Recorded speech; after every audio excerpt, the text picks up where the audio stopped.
ప్రియమైన వాళ్ళరా, ప్రభువైన యేసుక్రీస్తు నామములో ఈ యొక్క ఉదయకాల సమయాన మీ అందరికీ నా యొక్క హృదయపూర్వక వందనాలు తెలుపుకొంచున్నాను. ఈరోజంతా కూడా మీరు చేయు అన్ని విషయాల్లో దేవుని హస్తము మీకు తోడయ్యుండి మీకు జయాన్ని కలుగజేయను గాక. ఇప్పుడు మనము ఉత్తర శ్రీలంకలో ఉన్నామండి. శ్రీలంక యొక్క ఉత్తర దిక్కులో ఉన్నాము. ఈ ప్రాంతానికి పేరు కిలినొచ్చి అని చెప్పి అంటారు. ఇక్కడ ఆ యొక్క యుద్ధాలు జరిగినటువంటి ప్రాంతము.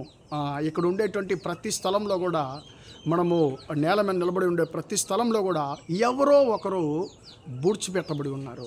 ప్రేమ దేవుళ్ళ ఆ రోజుల్లో దాదాపు ఎంతోమంది లక్షల కొలది ప్రజలు ఇక్కడ ప్రాణంతో పాతిపెట్టబడ్డారు. ప్రేమ దేవుళ్ళ అలాంటి యుద్ధ భూమిలో నుండి మీతో దేవుని యొక్క వాక్యాన్ని పంచుకోవడానికి దేవుడు నాకు ఇచ్చినటువంటి ఈ యొక్క మంచి అవకాశాన్ని బట్టి నేను దేవుని స్తుతిస్తున్నానండి. ప్రేమ దేవుని బిడ్డలారా, యాకోబు పత్రిక 4వ అధ్యాయము 6వ వచనం ఎలా సెలవిస్తుంది, దేవుడు గర్విష్ఠులను ఎదిరించి దీనులకు కృప అనుగ్రహించును అనేటువంటి మాటను మనం చదువుతున్నాం. ప్రేమ దేవుని బిడ్డలారా, ఆయన ఎవరిని ఎదిరిస్తున్నాడు, ఎవరికి తమ కృపనిస్తున్నాడు అనేటువంటి దాని గురించి ఈ వచనం మనతో మాట్లాడుతుందండి. ఎవరికి ఆయన ఎక్కువ కృపనిస్తున్నాడంట? ఎవరైతే తమకు ముందుగా దీనులుగా ఉంటారో, తగ్గించుకుంటారో వారికి దేవుడు తమ కృపను ఆయన అనుగ్రహించే దేవుడిగా ఉన్నాడు. ఎవరినైనా ఎదిరిస్తున్నాడు, ఎవరైతే గర్వపడుతున్నారో వారిని దేవుడు ఎదిరించేటువంటి దేవుడిగా ఉన్నాడు. ప్రియమైన దేవుని బిడ్డలారా, పరిశుద్ధ గ్రంథంలో ఇద్దరు గురించి మనము ఈరోజు నేర్చుకోబోతున్నామండి. మొట్టమొదటిగా నెబుకద్నెజరు, రెండోది దావీదు. ప్రియమైన దేవుని బిడ్డల యొక్క నెబుకద్నెజరు ఎప్పుడు కూడా అన్ని విషయాల్లో ఒక గర్వపడేటువంటి గర్విష్ఠిగా ఆయన కనిపించాడు.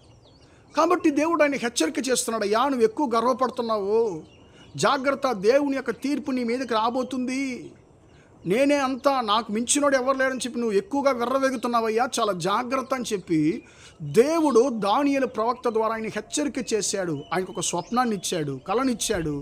ఆ కళ యొక్క అర్థాన్ని దానియేలు ప్రవక్త ద్వారా చెప్పి, అయ్యా నువ్వు ఎక్కువ గర్వపడుతున్నావు, దేవుని యొక్క తీర్పు నీ మీదకి రాబోతుంది, కాబట్టి ఆ తీర్పును నువ్వు తప్పించుకోవాలంటే నువ్వు దేవుడికి ముందుగా నువ్వు తగ్గించుకోవాలని చెప్పి దేవుడికి హెచ్చరిక చేశాడు. ప్రియమైన దేవుని బిడ్డలారా, కానీ ఈ యొక్క నెబుకద్నెజరు కొద్ది రోజులు మాత్రము ఆ మాట ప్రకారము జీవించి మళ్ళీ ఆయన తన్ను తాను హెచ్చించుకోవడం మొదలు పెడుతున్నాడు.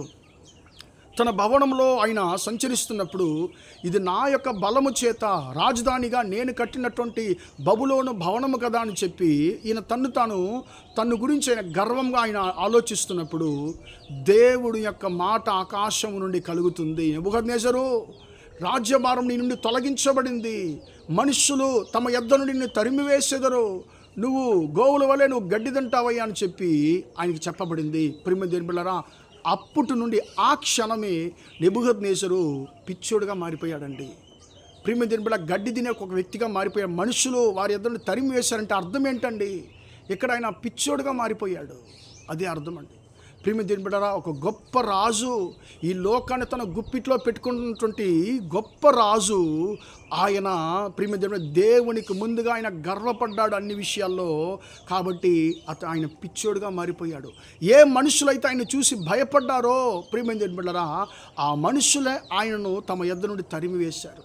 ఎప్పుడైతే మళ్ళీ ఆయన దేవునికి ముందుగా తను తగ్గించుకున్నాడు, అయ్యా నేను ఏం లేదు, నేను ఒట్టివాడను, నువ్వే సర్వశక్తిమంతుడు అని చెప్పి ఆయన స్తుతించాడు.